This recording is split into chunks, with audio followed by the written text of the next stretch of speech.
Hey everybody, what's going on? Good to see you guys here. It's a Wednesday, it's 3 o'clock, so that means we're doing our live stream. And yes, just want to let you guys know that the topic we're going to be talking about today is, it's based on a question that we get a lot on email and all that kind of thing, is, does the sound of my violin matter if I'm going to be running a lot of distortion or processing or all that kind of stuff? The short answer is yeah, it definitely matters. The longer answer, and we'll get into this, and we'll show some videos and all this kind of stuff. The longer answer, so I was talking to somebody today about what are the factors that influence the sound that enters the room that people hear. And the biggest factor, of course, is you, the player. The player is the most important factor. Mark Wood is a guy who just has a very, very, very distinctive style. He pretty much always plays the same rig. I mean, he invented it. He should probably play that rig. But if Mark Wood comes and picks up any of these instruments and plays them, you know what it's going to sound like? It's going to sound like Mark Wood. So it's the player that makes the sound. Now, does that mean the instrument doesn't matter? No, of course it doesn't mean that. Every instrument sounds different. I'm the one who demonstrates all these instruments here for you guys, and you can hear they all sound different when I play them, but they all sound like me playing them, for better or for worse. So the player matters the most, and then the instrument, and then the rig, and then stuff like the bow and the strings and the temperature of the room and all that other stuff. And people, hey, does that matter? Yes, everything matters. I mean, the humidity matters, okay? It's how much, how far down the line does it matter? The sound of the violin, we say in engineering that you always want to go back to the source. The source, the closest we can get to where the sound is being generated, and in this case, since you can't really change out the player if you're the player, well, you hope they don't change out the player. You'd like to keep your job. The thing that you can change the easiest is the instrument. And that is the thing that has the biggest effect on what you sound like. And then your rig, and then all that other stuff. So the instrument definitely matters. So what we're going to do today is, I pre-recorded some video. You can tell I took a shower this morning. My hair was all wet. And when I first got in here, I started recording these videos for you guys. And we're going to just click through instrument to instrument to instrument. And so there's going to be some videos with some dry sound, just unprocessed sound of, I think, 8 different instruments. And I'm sure that somebody there is going to ask for one of the instruments I didn't play. I don't know. I had to guess what you guys wanted to hear. I think we used a YEV. We used a Wave. We used a Zeta. We used a Bridge. We used an EVL violin with a Starfish pickup. We used a Stratton violin with a Barbera pickup, and gosh, I don't even remember, an Aurora. We used an Aurora. So a wide variety of different sounds of instruments. Please forgive the tuning on these things. I'm tuning these things up as fast as I can this morning, trying to shoot all this video, and there's a couple times where you can feel like, wow, he really could have spent another second tuning that violin, but sorry. So the first video is going to be just the dry sound of the instrument. And then the next video is going to be with a distortion effect, and then just instrument to instrument to instrument. And the next one is going to be an overdrive effect. Just wanted to get you 2 different things. And then we're going to spend quite a bit of time talking about what overdrive, what distortion, what fuzz, what those things are, and why they work the way they do and how they affect your instrument. We'll take a bunch of questions and all that. Okay, so here come a couple of videos back to back to back. And that way, rather than you guys watching me switch instruments around, this gives you a chance to really A/B compare different videos, sounds. So here we go. Ready? Ready? Ready?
All right.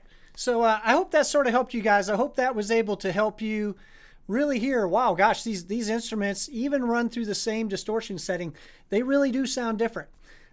They've got some of this, once you add distortion or overdrive, there's a lot of the characteristics of that distortion or overdrive sound that do carry from instrument to instrument, but you can definitely tell what the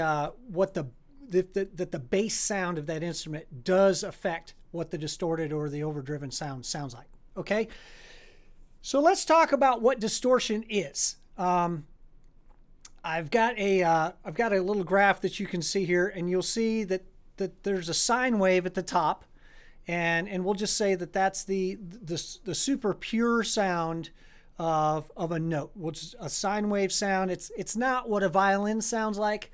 But if we're going to get a synthesizer and we're going to generate a tone at, say, 440 hertz, which is open A, if we're going to generate that tone, that's what that looks like on an oscilloscope.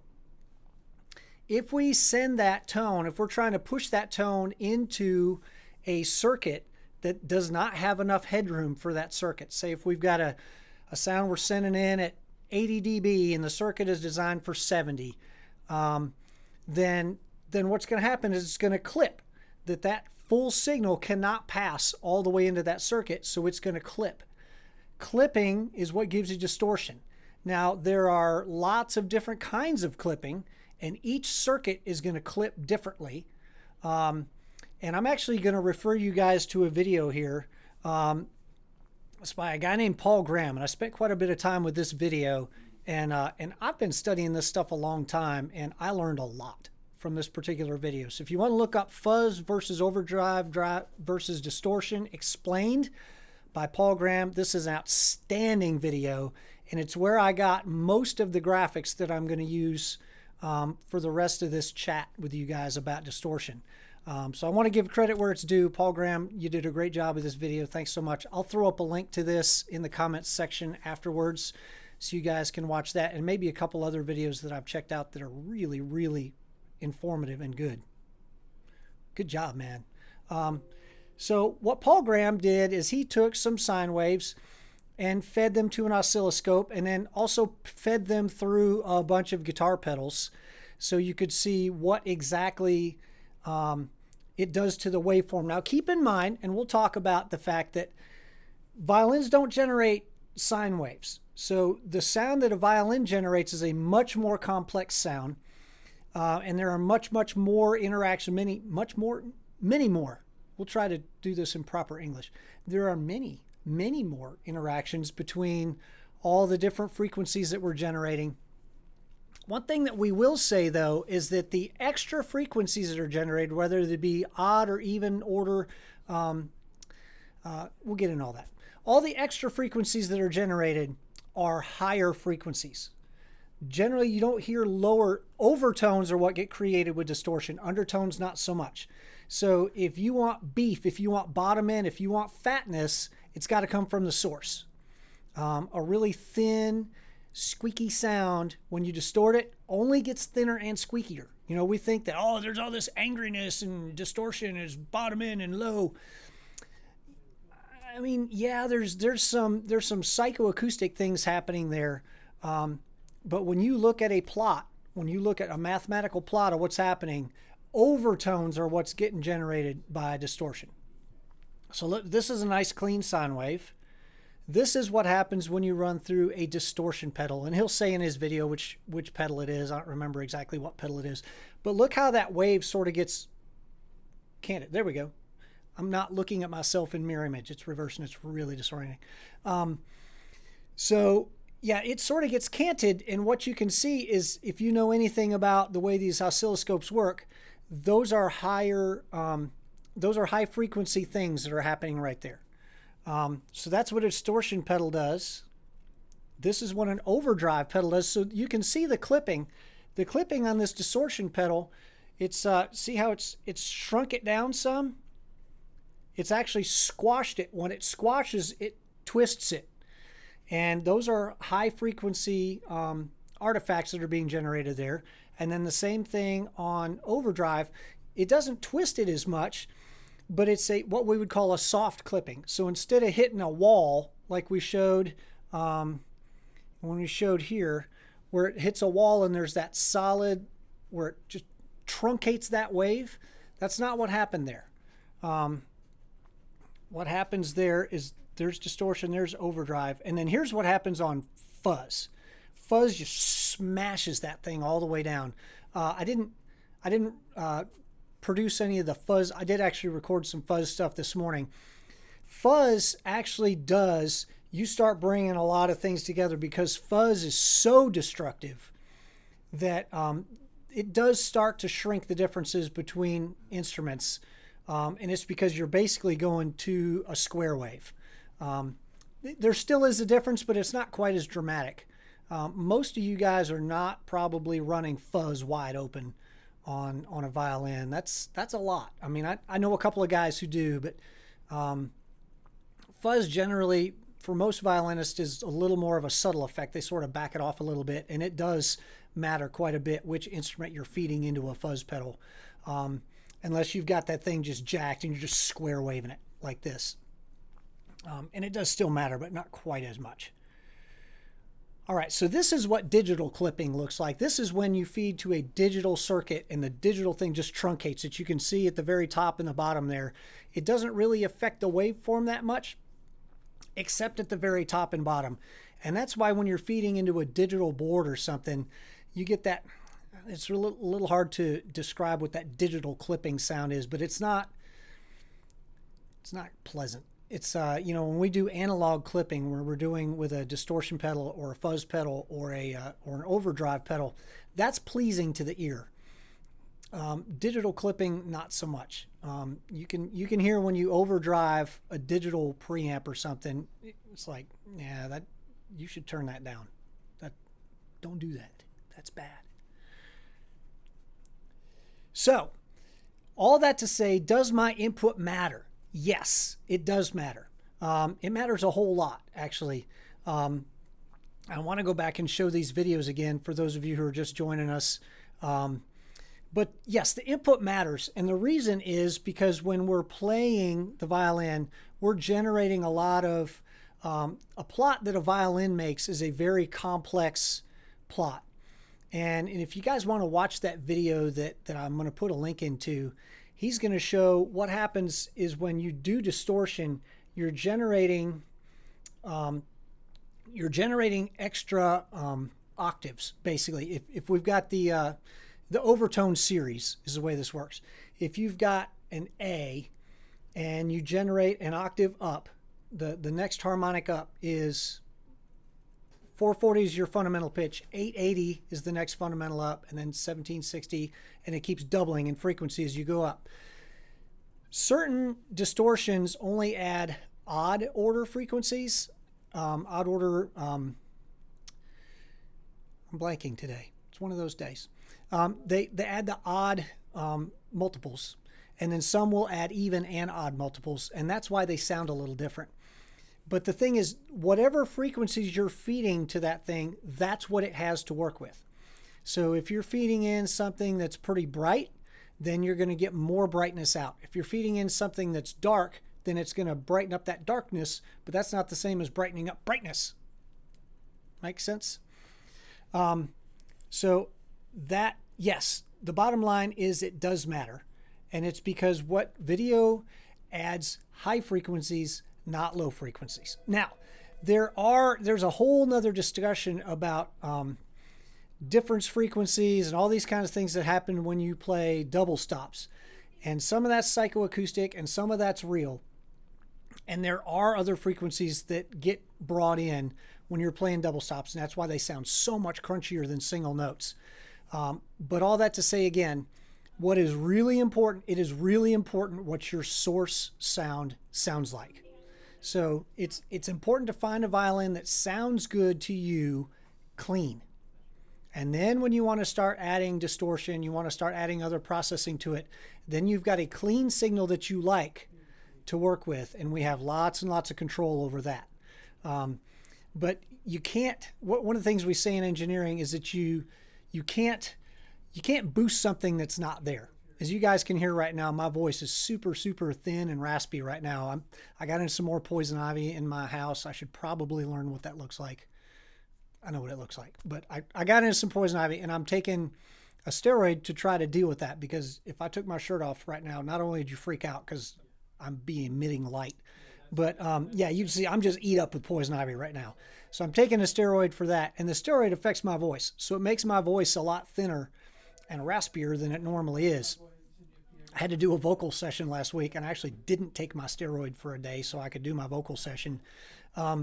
Because no matter how much I try to boost the low end in my voice right now, there isn't any low end there to boost. So all you end up is just boosting nothing. Akiva, which means I should put EQ before the distortion. Well, I mean, yeah, to change the source, but the thing is, again, you can't boost something that isn't there. So, I mean, Akiva, you play a Viper with a Barbera on it. That thing's got all the beef that any violin's ever going to have in it. Yeah. I generally try to clean up my source before I start processing it. And you can do it both ways. You may like the way it sounds when you EQ afterwards. I may send this big, fat, rough, dirty, nasty signal into my distortion, see what it generates. Maybe it's going to generate all kinds of stuff that maybe I'd like it. And then I can EQ out the bits that I didn't like. Or you can try to EQ before you send to the distortion. Let's clean that source up, get it as clean as we can, and then see what distortion does afterwards. Yeah, exactly. Subtractive EQ is the way to go. Additive EQ. So there's a couple reasons for not doing additive EQ. EQ, when we're adding things, we're actually using the little amplifiers inside that. If assuming you're using like a GE7 pedal or something, each one of those little faders has an amplifier in it. The pedal costs like $200. It's got 8 faders in it, 7 EQs and a master. So I've got 8 little amplifiers in there. The pedal costs $200. How much do you think each of those amplifiers cost? You're looking at about a $2 amplifier in there. If you want to trust your sound to a $2 amplifier, you go for it. I'm not gonna. I would rather use the cut. So when we're doing cutting, that's all done with filters, and that's much less dependent on like how good is the amplifier that we're using to amplify that thing. So Yeah, you want to really be thinking hard about additive EQ and think about the quality of the amplifier that you're using to do that additive EQ. Subtractive EQ is really kind of where you want to work. Um, yeah, try to subtract out the things that you don't like, because trying to add in things that you do like, yeah, it's the wrong way to go. Noah's gone and bought a clean boost pedal from Earthquaker. Yeah, Earthquaker, great stuff. Um, yeah, there's 1,000 different ways to do this stuff, and in the end game is basically if it sounds good, it is good. Um, they're all the stuff that I'm telling you. Additive EQ is probably not the right answer. Well, if additive EQ is what you try and you like the way it sounds, then shoot, go for it. It's rules are made to be broken. The convention that we generally use is that we try not to use a ton of additive EQ. Yeah. We try not to use a ton of additive EQ. It's just our general experience is it doesn't work that great because you're using cheap amplifiers. So yeah, let's go back and watch these videos again. I want you guys to hear these instruments. I should have spent a little more time tuning, but that's all right. We're not listening to my playing. We're not listening to how the instrument's tuned. We're listening to the tone of it, right? Let's just tell ourselves that. Okay.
All right, so I hope that was able to help you.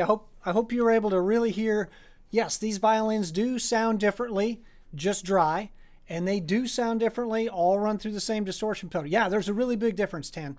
And Ramon, yeah, can you learn violin and guitar at the same time? I recommend it. Actually, I tell my students, especially my improv students, I really wish you would learn a little guitar. Sit there and learn those chords and learn what a G chord sounds like and what a C chord sounds like and what a D chord sounds like. If you can start to hear those chords, it's going to help your improv a whole lot. And actually, the truth is, anybody who plays guitar and anybody who plays violin, they're learning how to play the violin. There's no such thing as I learned how to play the violin. It is present continuous. I am present continuous learning how to play the violin. Nobody has figured this thing all the way out. The very best players in the world, and some of them I'm lucky enough to call my friends, will tell you the absolute truth. I'm getting better every day because there's a universe of playing, and none of us have even scratched it. The very, very best players in the world feel like there's just, oh my God, there's so much more to learn. So, yeah, Akiva, I know you use fuzz for most of yours. Man, it sounds so good. If you guys don't follow Akiva, you definitely should. He's a 7-string Viper player. Just gets some brutal, nasty, heavy sounds out of his Viper.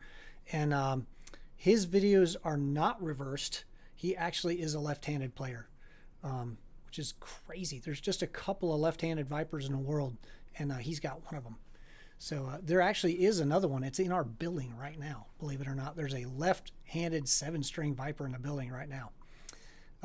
Yeah, the more you know, the more you realize you don't know. It's funny, the last song that I just put out, I guess I'll do a little bit of a plug here. The last song I put out was a lot about the Dunning-Kruger effect. And the Dunning-Kruger effect, let's just go on a tangent here because we can. The Dunning-Kruger effect was studied by these two guys. And it's funny because I watched some videos that Dr. Dunning did. And he said, if you do ever come up with an effect that you've studied as a person, go ahead and name it. Because they didn't name this effect. They didn't name the Dunning-Kruger effect. And what happened is they're the two doctors whose names were on the paper, so the effect got named after them. And Dr. Dunning said it's really kind of funny because now these two beautiful family names have been sullied by having an effect named after them based like people who don't know what they're talking about. And that's what the Dunning-Kruger effect is. What they studied, it's really crazy what they studied. And it applies a lot to music too, so that's why we'll talk about it.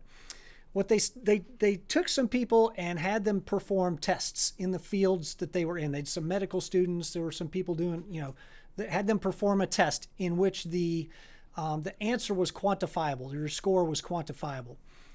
And they had them take the test, and then they had them predict how well they think they did on the test. So you have an actual score and you have a predicted score. And it turns out that pretty much everybody that they studied thought that they weren't right. So what you see is that people on the low end of achievement tend to overestimate their ability the most. So if you're not very good at something, you tend to think you're a lot better at that thing than you really are. And then they actually found there's a crossover. The people who are very good at a thing, the people who scored the very highest, actually underestimated how good they were.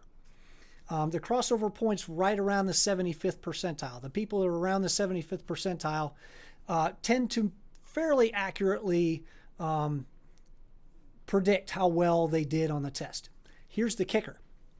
They brought these people back in and said, okay, you overestimated your score or you underestimated your score. They told them that. They didn't tell them how far off they were.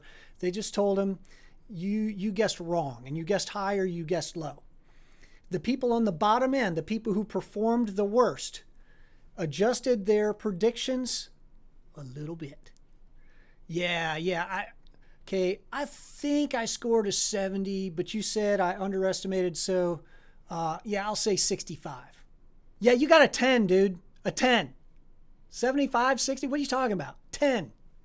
So the people at the bottom end, even when you tell them they're not as good as they think they are, they still don't believe you. The people at the top, the very best people, when they said, hey, you actually underestimated your score, they were a lot better at predicting then. If you've got a 90 and you said, I don't know, maybe I got a 70. No, you did better than that. Okay, I don't know, 85, 90? Yes. So part of that is, and I don't know if it's a chicken and the egg thing, whether people who are high achievers because they're humble, like Megan says, or if they just really do have a better understanding of these things. I don't know which comes first, right? Does the humility come first or the achievement? Does one cause the other? I don't know. But the bottom half, you're like, yeah, you're not good at this. Yeah, I'm pretty good at it. So anyway, that's the Dunning-Kruger effect. And my last song was a little bit about that. And where did that come from? Yeah, that came from the more you know, the more you realize that you don't know. And that's a good thing for all of us to remind ourselves. It's a thing that we all definitely suffer from. And then, of course, the opposite of that is the imposter effect, right? Every imposter syndrome. I think every musician deals with that. And that's the one where you don't think you're as good as you are. Maybe you wrote a fantastic book, or you played a fantastic solo, or you wrote a great song, and then you're like, gosh, I think I just got lucky. I don't know if I could do that again. If you did it the first time, you can do it the second time. You didn't get lucky. You worked hard. So don't fall victim to either one. Don't fall victim to thinking you're better than you are, and don't fall victim to not thinking that you are as good as you are. You're not as good as your mom thinks, but you're not as bad as the guy who's commenting on your YouTube video. Thanks. How about that? Back to distortion. Speaking of things that are distorted, like my thinking right now. Yes, the sound of the violin matters. And what was the question that somebody had said something on here? Akiva, I think, said something. I'm scrolling. I'll get to Jacob's question. Yes, if you want, yes, excellent. Akiva, if you want more bottom end in your sound, just like you're saying, one of the ways you can get more bottom end in your sound, instead of using additive EQ, you can actually cut the higher frequencies, which raises the bottom in relation to what's there, right? So if I've got some, if I want my sound to sound more bootylicious, maybe I'll cut some of the highs and mids, which means that the relative sound of bottom to high just changed. I did that using subtractive EQ, which is cleaner. And then, I'm going to have to make that up in boost, but that's fine. We got boost. We got electricity. It's the 21st century, man. We got electricity. You want louder, just turn it up. So that's beautiful. What was the question here that somebody had? Any tips? Any tips for getting a really crunchy overdrive with a big attack and a short sustain? Yes, sir. So that's going to be here. Let's grab a violin. We haven't done any playing besides the video.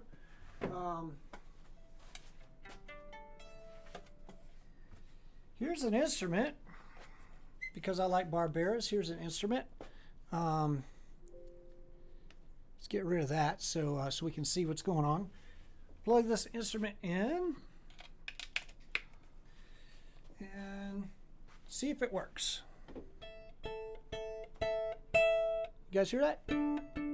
Good.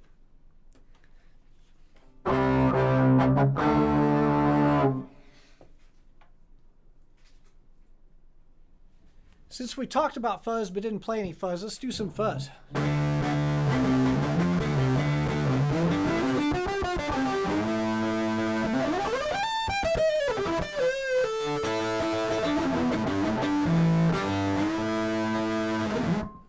All right, so that's fuzz.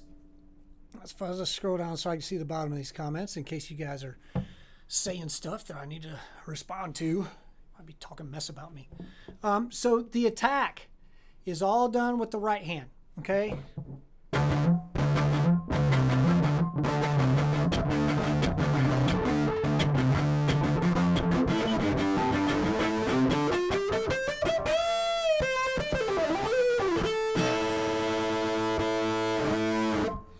Is Nick Schaefer here? I haven't seen anybody say anything about Freebird. Maybe Nick Schaefer's not here. That made me so sad. Nick was asking a question the other day about how do I get rid of this?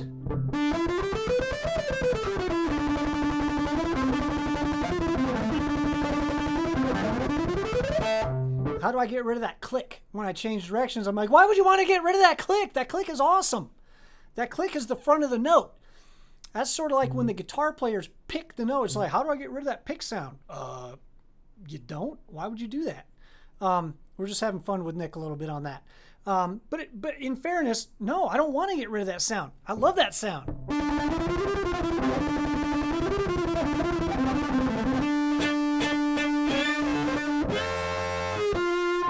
Megan. Playing the part of Nick Schaefer today would be Megan. Yeah, it's like I went to the play, and that's the fill-in for today. No, so the attack, part of the attack you can do with a bow stroke, right? So if we're doing changing bows.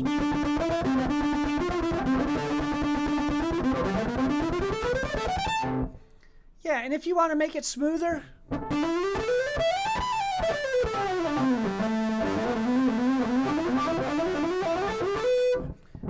You can slur. That's one way to do it. The other thing is I tend to play a little more percussively with my left hand when I'm using distortion.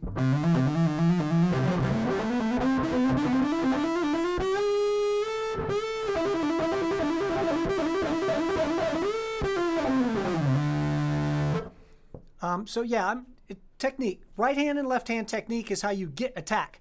The other way to do it is to do like a guitar player and actually hit the stinking strings.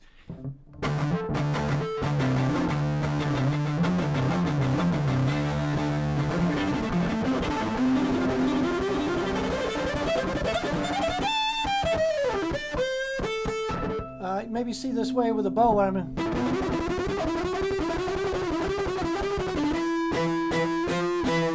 I'm actually letting that bow come off the strings a little bit. If you really want a heart attack, and I got this heart attack. If you want a heart attack, I got this from Shauna, our cellist. You can roll that stick, and you can make sure that when you hit the string with the hair, you're actually hitting it with a stick too. Ho! How do you like that?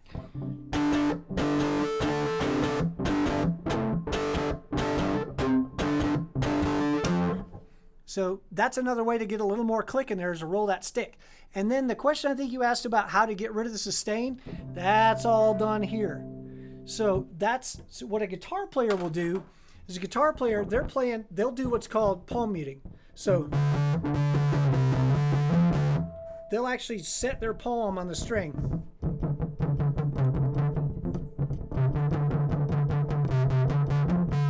And the flesh of my hand when I'm playing guitar is actually going to kill that string.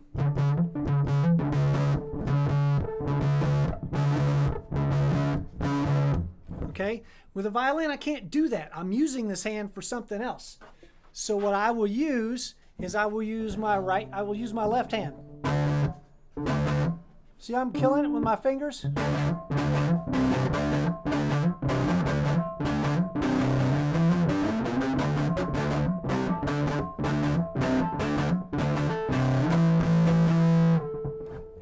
And if you don't have time between notes to do that, to kill it with your fingers, you can do it by just pressure. So I'm doing it by just, instead of leaving my finger mashed on there, if I just touch it. Sometimes it's a little hard because it will ring on you.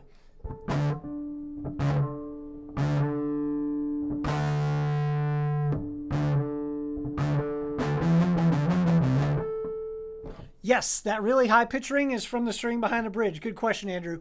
And that's why on my Viper, I've actually got, and a lot of us Viper players, we wrap some stuff around this afterlength here. Yeah, it can be anything. I had a dollar bill in there for a long time, and then I needed a drink, so the dollar bill went away. You can use a handkerchief. You can use, I've just got a Post-it note in there actually now. I threw a Post-it note in there, and that's probably going to stay for a while because nobody's going to let me trade that for a beer. But yeah, you can just, I think Hayden Vetera actually took one of those little rubber wristband things that you get, that like the Lance Armstrong thing, sort of rub it in there. But yes, that'll kill it. Watch.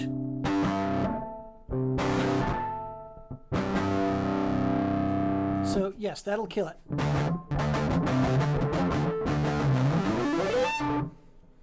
So, hey Philip, thanks for asking, man.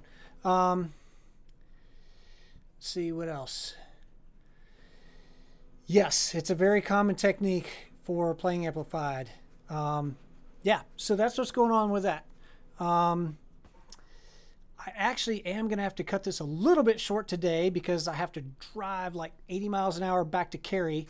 I'm teaching a class on Trala this afternoon. We're teaching a electric violin class. Do any of you guys follow Trala? It's an online teaching platform. They're fantastic. It's on Instagram under Trala App.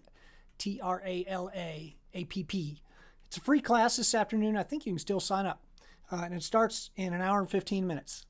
And I'm 30 minutes from there, and I still have to pack up from here. So we are going to go ahead and cut this off. But yeah, that's what's going on with distortion. It really does matter what the input to the violin sounds like. Andrew, I'm not going to have time to get to that today. Digital distortion, we did talk about that a little earlier. On here, digital clipping does sound different than analog clipping, and we showed some waveforms. If you want to go back and watch, it's probably around the 20-25 minute mark that we got to that. I'm really impressed that I remember that. So yeah, I'm teaching a Trala class at 5, and then at 8 o'clock tonight, I'm going to be on a live stream with Mark Wood. It's on the Mark Wood Facebook channel. Mark Wood, Joe Denizon, Hayden Vetera, Rob Janoff, and I think I said Joe D, right? So yeah, Joe D, me, Hayden Vetera, Rob Janoff, Mark Wood. know I'm forgetting somebody. I feel like a horrible human being.